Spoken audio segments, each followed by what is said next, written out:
Hi everyone, welcome to this Amplitude video. My name is Nicola, data analyst at Human37, and the objective here is to explain to you how does the funnel chart work, what are the settings that you can choose, and so on.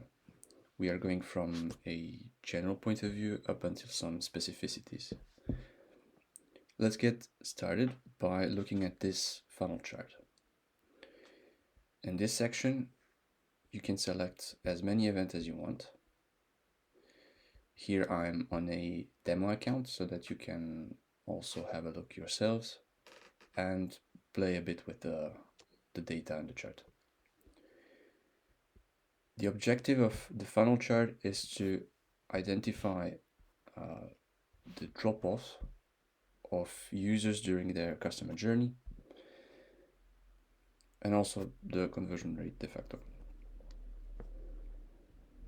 In our context here, we have taken 3 events: view item details, add to cart, and the complete purchase event, which is our key conversion event as expected.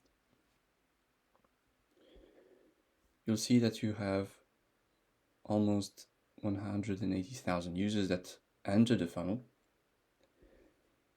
Only 60% remains after the first step. And lastly, only 15.8% of users have converted. This 15.8% is calculated by comparing it to the initial user count. So the users that enter the funnel. This means that 15.8% of the 180,000 users have fully completed their journey. If we want to look into the amount of users that have successfully passed from the previous step, you'll see that if I hover my mouse here, you have a small window that is appearing on the left, and you have at the very bottom 26.3% of users from the previous step have completed the event. These are 2 things to take into account when looking into the funnel conversion rate.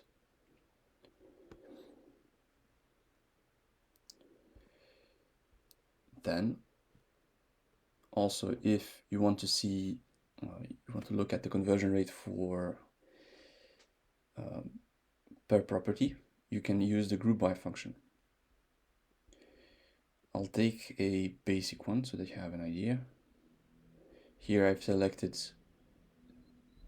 group by city, and then you can see the conversion rate per user property value in this case. Of course, you can select what country to show. So instead of San Francisco, I want to show Cairo. You can do so. So now you have Cairo here.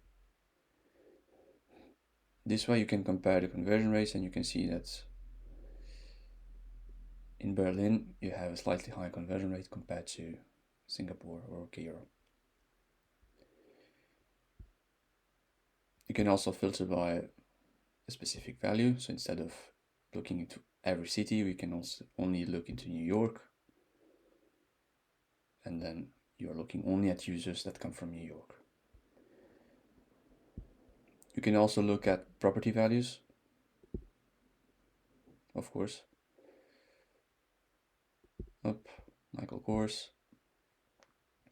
Okay, for this case we don't have any match, it's normal. We just need to look into one value.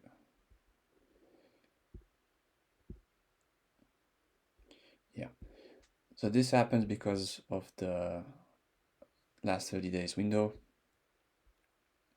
We have indeed registered data for these property values, but not in this specific time window. So nothing to worry about if you don't see it. Interesting case to have. But otherwise, yes, you can use basically any filter you want. Just one thing to take into account: if you're grouping by an event property, make sure that it is also available for the remaining events. Otherwise, it won't work. So this is the general concept of using events and creating a funnel chart. Now you have 3 methods of conditions, let's say conditions that you can select in order to count users within this funnel chart or not. Currently, we are in the disorder condition. What this means is that we have selected view item details, then add to cart, then complete purchase. In the funnel logic, this makes sense. We are simply looking into first users that are generating the view item details event, then the add to cart, and finally the complete purchase. In addition, in the disorder condition, if I, for instance, generate a view item details, I'm in the funnel. If I generate another event in the meantime, I'm not quitting the customer journey. I'm still remaining in it. And until I do an add to cart, so if I have 10 events before add to cart, then it's fine. I'm still in the funnel and I'm considered as converted at this step. If I do view item details, page viewed, view item details, page viewed, and then add to cart, I'll still be in the funnel. Same for the last step. And this means that in the disorder condition, within the conversion metric by unique user, so I'll explain this later, only the first event matches. And having intermediate events doesn't affect the conversion rate in this case. Now, if I do any order, it's self-explanatory. We do not really care about the order of events. There's a couple of things to note. We still need to generate the view items detail event first, and at some point the complete purchase event. What I mean by this is that in any order condition, this is a more relevant option if you have multiple events in the funnel. If you have like 4 or 5 events, then the 3 intermediate events, the order will not matter. Essentially, we need to have the view item detail as first event, the complete purchase as one point, or at least last event, and any events in between that you add in the event section, we do not care about the order. So this is something to take into account. Lastly, you have the exact order, which is the most restrictive method of generating a funnel. In this case, a user must specifically follow these 3 events, one behind each other, and there's no flexibility between these events. What we mean by this is that if I generate a view item details, I need to generate an add to cart after this. If I generate a page viewed, in this case, you won't have any conversion for this step. Here for the complete purchase, we have 0% because there's certainly an event before this that we have not included in the funnel. Yeah, so if you see very low values for the inexact order condition, it is expected. Let's put it back to this order, which is the standard way of doing it. Here you have also a section which is exclude users who did an event. I want to exclude users that have favorited an item between all steps. And here you'll see a grayed out section which shows the users that have been excluded from the funnel. Here you have 2% of users that have done the favorite item between these 2 steps, and also here a small portion of users, which is here at 0.6%, that have done the favorite item event between these 2 ones. You can of course choose the steps between which you want to do the exclusion. Here Sometimes it's a bit buggy, so you just need to redo it, or at least not select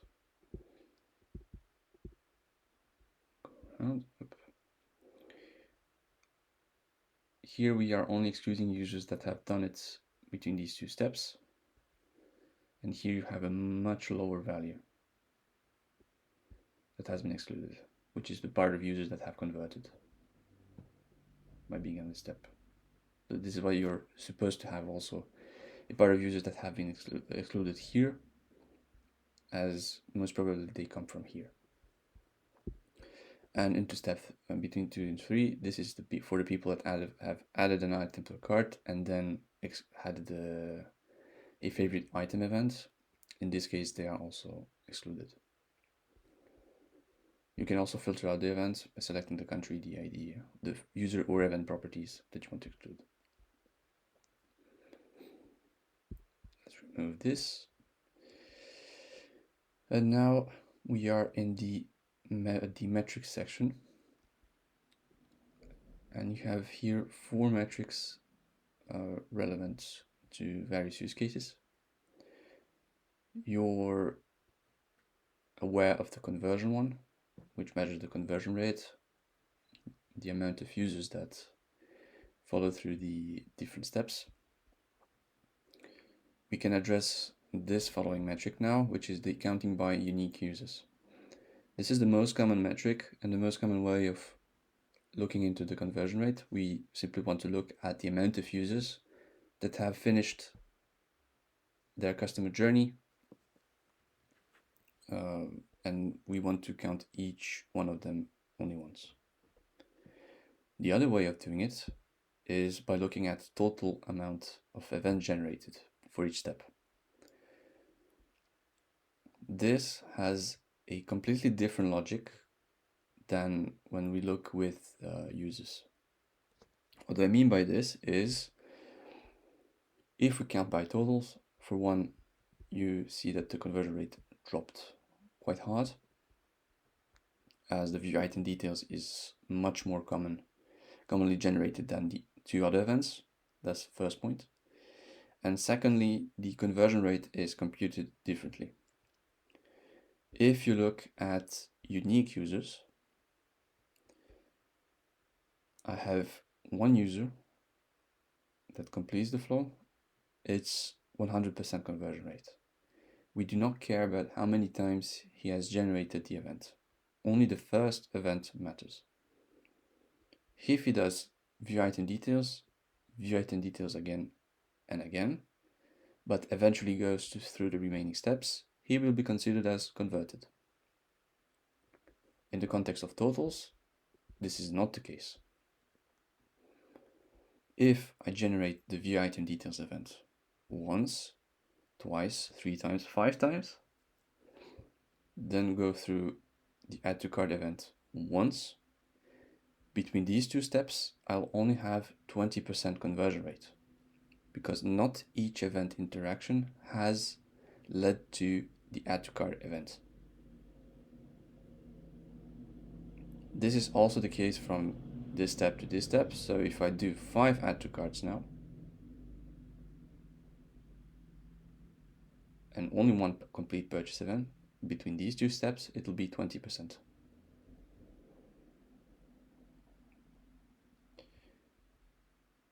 If I do 5 here events and then 5, between these 2 you'll have 100%, but then again 1 here, you'll have 20%. In addition, you have the opposite case. Let's say if you have 5 complete purchase events and only 1 add to cart, you'll have 100% conversion rate, but it will only map 1 add to cart event to 1 complete purchase event, if the user has done it by following the funnel steps. So if I do 1 add to cart, 1 complete purchase, and then 3-4 purchases again, this may happen if you're refreshing the page by mistake. The last ones will not be counted as being converted, as they do not have previous events that have been generated beforehand. In short, unique users, we are looking into one specific user and are only seeing if he has validated the step or not. Doing it 10 times for each event doesn't matter. While for totals, it does.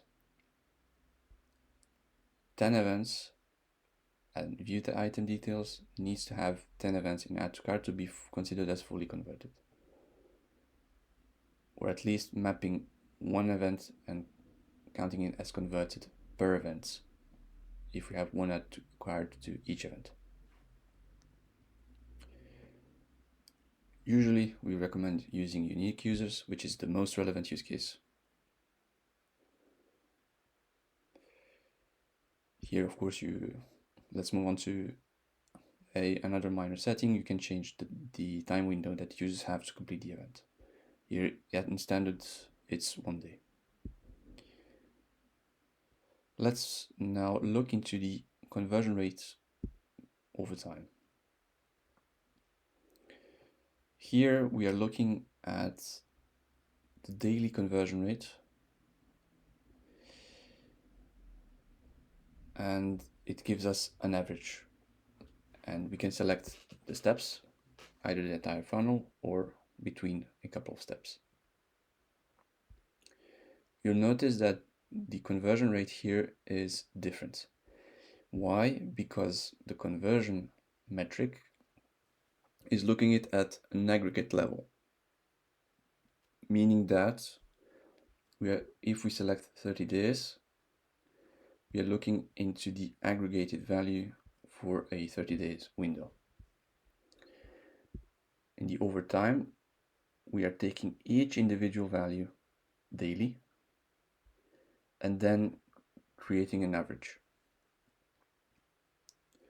If I select monthly, it should go higher, as you can see here. And it's matching much better the conversion rate as we see here. It's just that we aggregate all the data, and knowing that we are looking into unique users for a specific month. So here I'll put it again on daily, but shouldn't change much, yes. We are looking at if we have one user that has completed the funnel 3 times. We are only looking at this first interaction, meaning that he's fully converted. While on the overtime, we are looking at each day individually. So if one unique user has done the funnel, has completed the funnel 5 days in a row, so 1, 2, 3, 4, 5, he'll be counted as being converted here, being converted here, converted here as well. While if we take again the monthly one,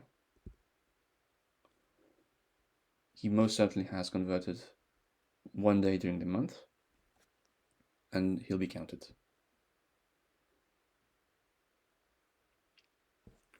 Okay.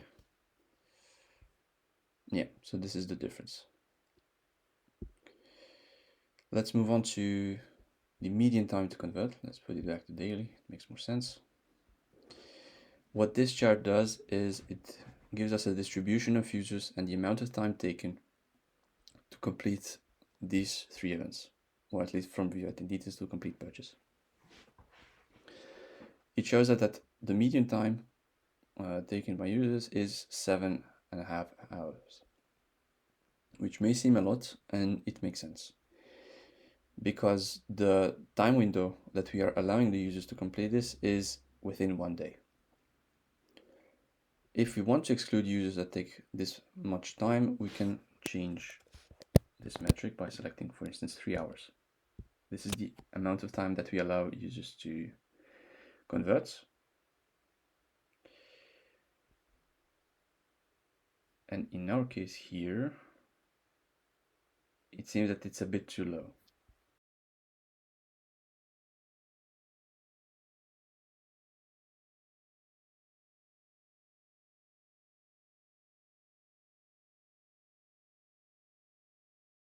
yeah, we want to exclude the users that really take a long time, and here we have only put 8 hours. And you'll see that within these users that take 8 hours, up to 8 hours, I mean, the average is 4 hours. The median is 4 hours, which is a bit different. You can select specific steps between funnels. So yeah, of course, these two steps take much less time. The entire funnel a bit more. And you can select buckets. And to understand buckets, it's just that you're first defining the scope, the large scope, with this metric, which sets up the maximum limits that a user can take to complete the funnel.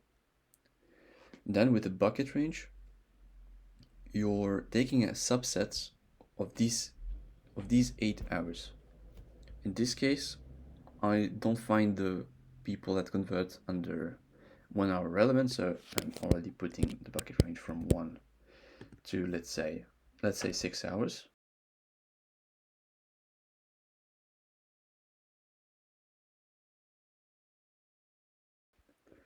And now you see a distribution of these specific users. So you notice that the median does not change when you change the bucket, because it's as if we zoomed into a specific subset of users.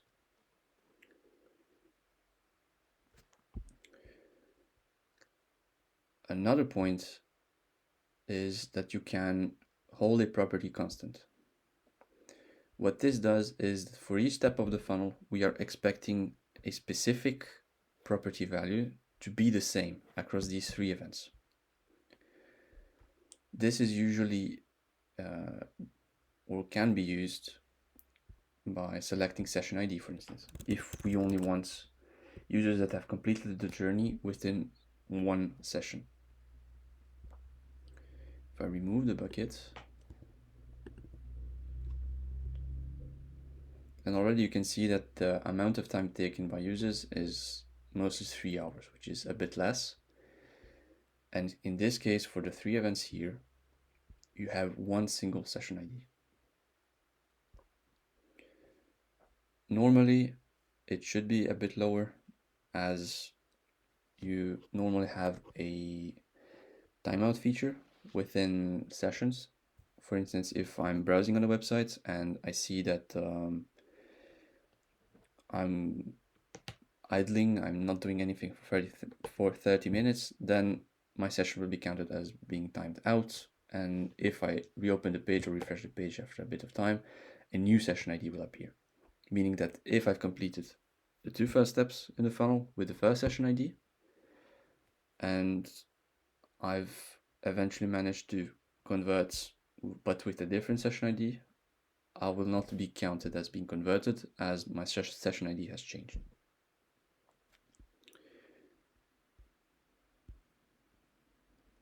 Up. You can select multiple properties. And this is it for this chart. Of course, yeah, this may require a bit of tweaking, a bit of looking into and playing around with the tool. But this is the main idea. Lastly, we have a frequency chart.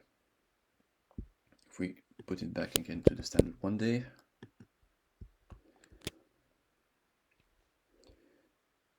we can, for instance, turn off this. We see the amount of times the events have been triggered per user. And here you can see, you can select the specific event you want to look into the frequency, and you see that people are more often adding to cart rather than viewing the item details, I think.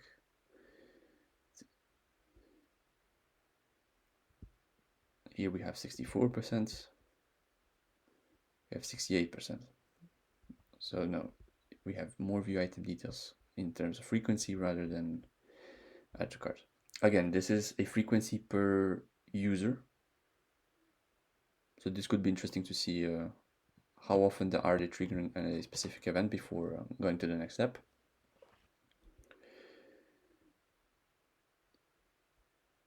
And this is essentially it for at least this funnel chart tutorial.